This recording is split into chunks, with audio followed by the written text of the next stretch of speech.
Passing the exams has never been easier. Why can I confidently say that? It's because using the success formula, I have discovered the must-know concepts that you always find in the exam.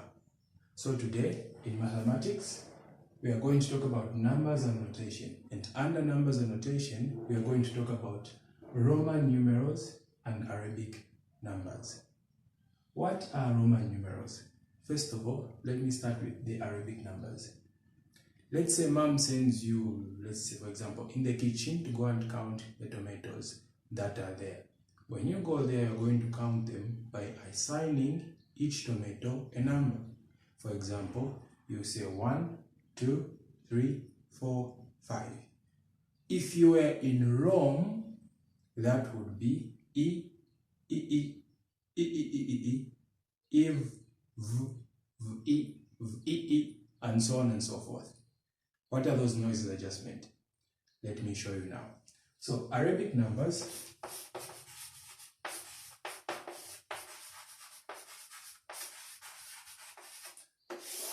look like this. 1, 2, 3, 4, 5, 6. Let's end up to that. Roman numbers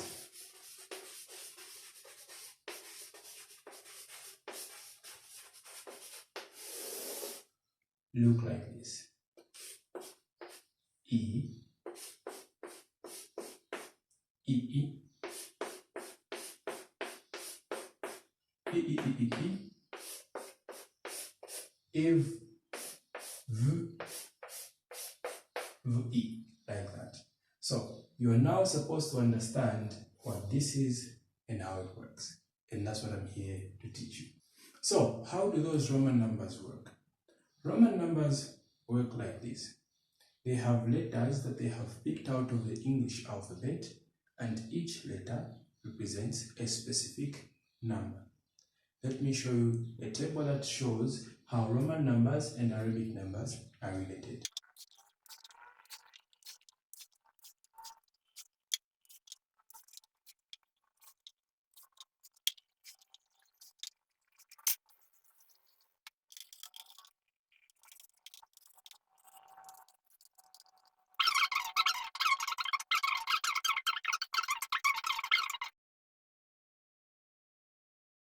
This is a table that shows how Roman numerals and Arabic numbers are related. By the way, numerals and numbers mean the same thing. So the Arabic numbers will go 1000, 500, 100, 50, 10, 1. These numbers correspond to these letters down here. So in Roman numerals, 1000 is M, 500 is D, 100 is C, 50 is L, 10 is X, and 1 is I. So these are the Roman numerals, and up here we have the Arabic numbers. This is a table that is supposed to be up here in your head. Now let's go to how the Roman numerals and how they work. Now let's see if we can talk about the two principles that you need for it to work with Roman numerals. Principle number 1 is this. No symbol should be used more than 3 times. Then principle number 2, if a small number is behind a big number, add. If a small number is in front of a big number, subtract. So if you are given Arabic numbers like this, 1 through to 10, we can write the Roman numerals or Roman numbers like this. 1, if you remember from the table I showed you, is I. To get 2, we add 1 plus 1. Hence, 2 is going to be II. To get 3, we add 1 plus 1 plus 1, which is 3. So, 3 in Roman numerals will be 3 I's like this. 4. We can't write 4 as I plus I plus I plus I or I, because 1 plus 1 plus 1 plus 1 is 4. No. Why can't we not do that? It's because no symbol should be used more than 3 times. If we did that, we'll be using I 4 times, which will break this first principle. So how can we make 4? How can we write 4? If you remember, 5 is V.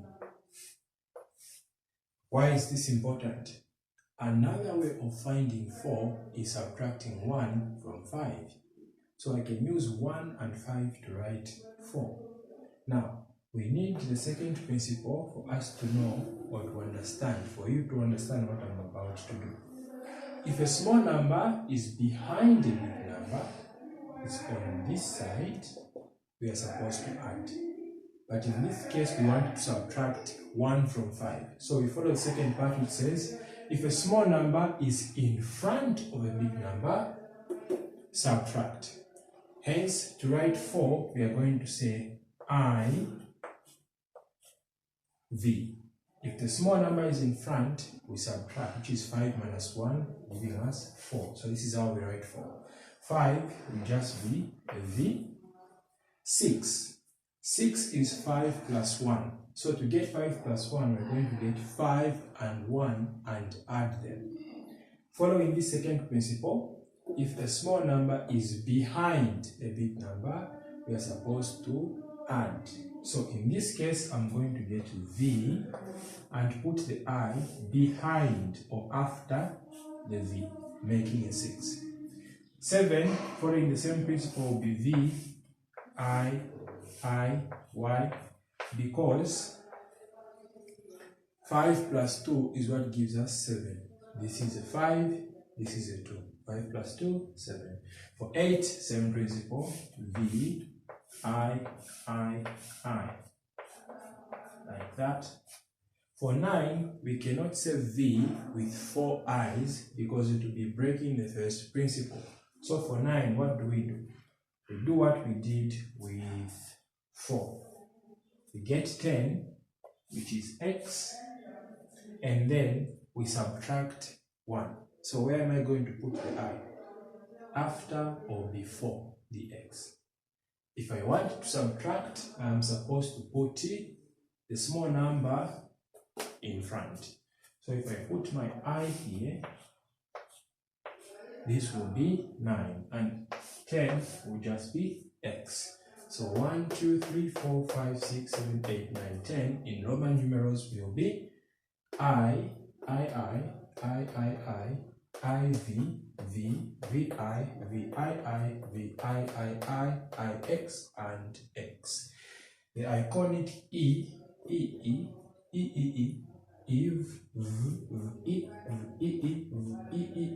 X, like that. Now let's see if we can attempt or look at those two concepts that you are going to find in the exam. Now that we understand how Roman numerals work and how to construct them, let's see if we can look at the two must-know concepts that you are going to find in the exam. The first concept looks like this. In Arabic numbers, DLXVI can be written as, so you're supposed to change this Roman numeral number into an Arabic number. How do you do that? First thing first, you write the individual parts D, L, X, V, I, like that. What is D? D is 500, L is 50, X is 10, V is 5, this is 1. Now you're supposed to ask yourself, is there a part where a small number is in front of a big number? 500, 50, 10, 5, 1. There is no point where a small number is in front of a big number. If that's the case, then you just go ahead and add everything. 500 plus this will be 550, 560, 565, 566. So the final answer will be 566, like that. Let's see if I can give you another example. Second example. In Arabic numbers, CMLXIV can be written as, same thing, let's take the individual parts of the number, C, M, L, X, I, V. What is C? C is 100, M is 1,000, L is 50, X is 10, this is 1, this is 5. Now, Ask yourself, is there any part where a small number is coming before a big number? This part, 100, 1,000, 50, 10, 1, 5. Here, 100 is coming ahead of 1,000. Then this part, 1 is coming ahead of 5. These parts require you to subtract the numbers. For example, this is supposed to be 1,000 minus 100, which is 900. Then this will still be a 50. This will be a 10. Then here, 1 in front of 5. 5 minus 1 is going to be 4. Do we have a small number coming in front of a big number now? No, because this is 950 and 10 and 4. After we make sure that no small number is coming in front of a big number, we just go ahead and add everything up. So 900 plus this, 950, 960, 964. This is 964. This is how concept 1 will always be presented in the exam papers. Let's go to concept 2. The second concept looks like this. Arrange the numbers cm, dx, cl in ascending order. So for this one, we want to start from the smallest number, arranging from the smallest to the biggest. At other times, they ask you to arrange them in descending order, meaning starting with the biggest and ending with the smallest. So in this situation, what do? You first of all get what you are given, cm, dx, cl, and then change them to the Arabic numbers we know so that it's easy to see which one is the smallest, and hence arranging them will be easier. cm, we know c to be 100, m to be 1,000.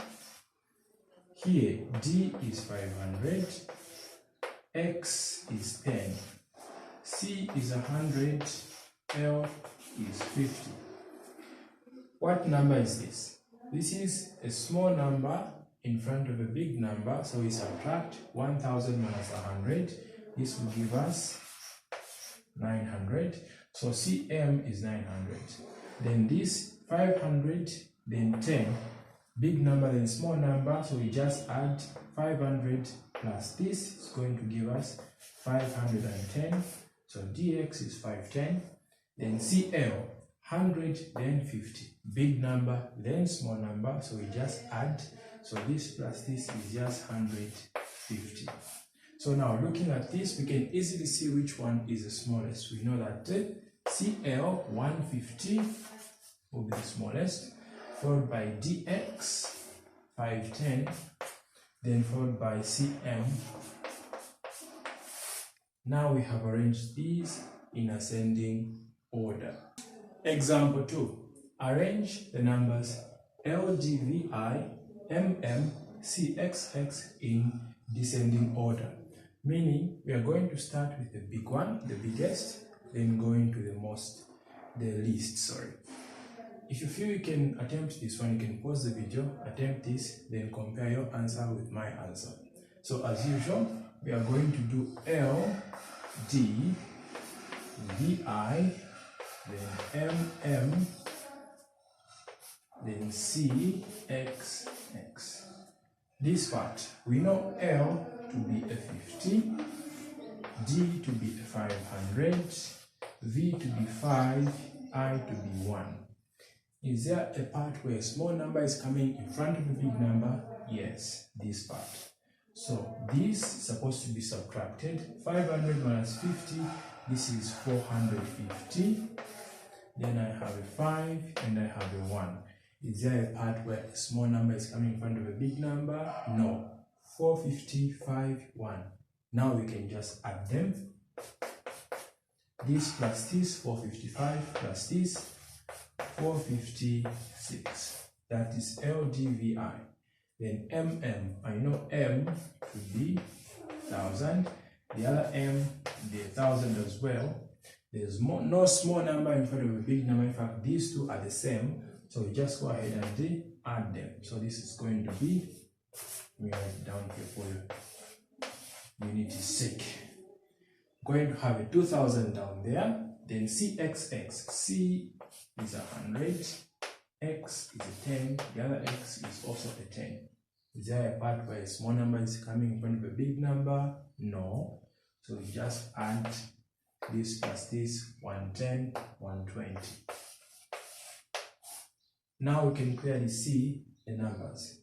456, 2000, and 120. Which one is the biggest? This one. So I'll start with M, then L, D, V, I, then C, X, X. If you practice concept 1 and concept 2, you are safe when it comes to Roman numerals. These are the two concepts that you are bound to find in the exam. So good luck with Roman numerals.